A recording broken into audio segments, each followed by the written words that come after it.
हरे कृष्णा। हिंदू पंचांग के अनुसार अजा एकादशी का व्रत हर साल भाद्रपद मास के कृष्ण पक्ष की एकादशी तिथि को रखा जाता है। इस बार अजा एकादशी 19 अगस्त 2025 दिन मंगलवार को होगी।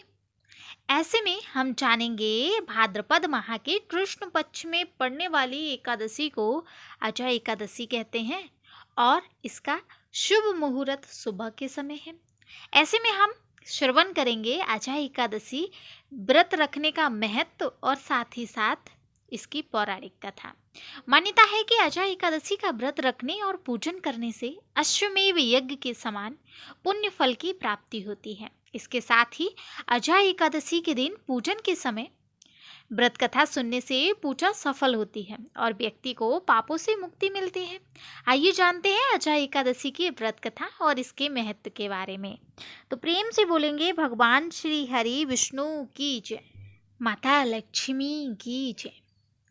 भक्तजनों, पौराणिक कथा के अनुसार एक बार युधिष्ठिर ने भगवान श्री कृष्ण से भाद्रपद मास के कृष्ण पक्ष की एकादशी के महत्व के बारे में पूछा। तब भगवान श्री कृष्ण ने कहा कि भाद्रपद मास के कृष्ण पक्ष की एकादशी तिथि को अजा एकादशी के नाम से जानते हैं। अजा एकादशी की कथा इस प्रकार है। एक समय में हरिश्चंद्र नाम का एक चक्रवर्ती राजा थे। किसी कारणवश उनसे अपने राज्य को छोड़ दिया और पति पत्नी दोनों अलग हो गए। पत्नी, बच्चे और स्वयं को भी बेच दिया। राजा हरिश्चंद्र एक चांडाल के यहाँ काम करते थे और मृतकों के वस्त्र लेते थे और हमेशा सत्य मार्ग पर चलते रहे। जब वह एकांत में होते थे तो इन दुखों से मुक्ति पाने का मार्ग सोचते रहते थे। वह सोचते थे कि क्या ऐसा किया जाए जिससे उनका उद्धार हो सके। वह काफी समय से इस कार्य में लगे रहे। एक दिन वह चिंतित होकर बैठे थे, तभी गौतम ऋषि वहां आए। राजा ने उनको प्रणाम किया। उनसे गौतम ऋषि को अपने दुखों के बारे में बताया और इससे उद्धार का मार्ग पूछने लगे।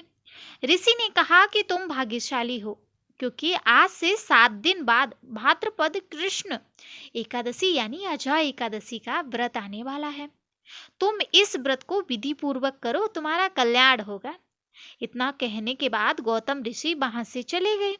7 दिन बाद उस राजा ने अजा एकादशी का व्रत रखा और ऋषि के बताए अनुसार ही भगवान विष्णु की पूजन और रात्रि में जागरण किया। अगले दिन सुबह पारण करने के बाद व्रत को पूरा किया। भगवान विष्णु की कृपा से उसके समस्त पाप नष्ट हो गए और उसे दुखों से मुक्ति मिल गई। स्वर्ग से पुष्प वर्षा होने लगी। उसने देखा कि उसका मरा हुआ पुत्र फिर से जीवित हो गया। उसकी पत्नी पहले की तरह रानी के समान दिख रही है। इस व्रत के पुण्य प्रभाव से उसे अपना राज्य दोबारा मिल गया। जीवन के अंत में उसे परिवार सहित स्वर्ग की प्राप्ति हुई। यह अजा एकादशी व्रत के पुण्य फल का प्रभाव है।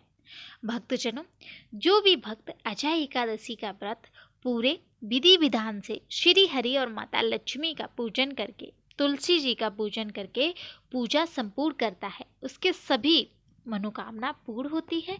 साथ ही साथ उसके सभी रुके हुए कार्य पूरे होते हैं। भक्तजनों, अजा एकादशी के दिन अगर आप विधि पूर्वक श्री हरि के मंदिर जाकर पूजन अर्चना करें और श्री हरि के मंदिर में जो भी व्यक्ति गरीब हो उसको दान, उचित धन धान्य का दान दें, वो उसके परिवार में हमेशा माँ लक्ष्मी का आशीर्वाद बना रहता है और वो व्यक्ति गलत मार्ग पर नहीं जाता। भक्तजनों, अजा एकादशी के दिन संपूर्ण पूजन विधि करके उसके बाद जागरण करके कथा श्रवण करें, प्रसाद बांटें और साथ ही साथ शाम के समय तुलसी जी के क्यारे में श्री हरि के निमित्त एक दीपक लगाएं।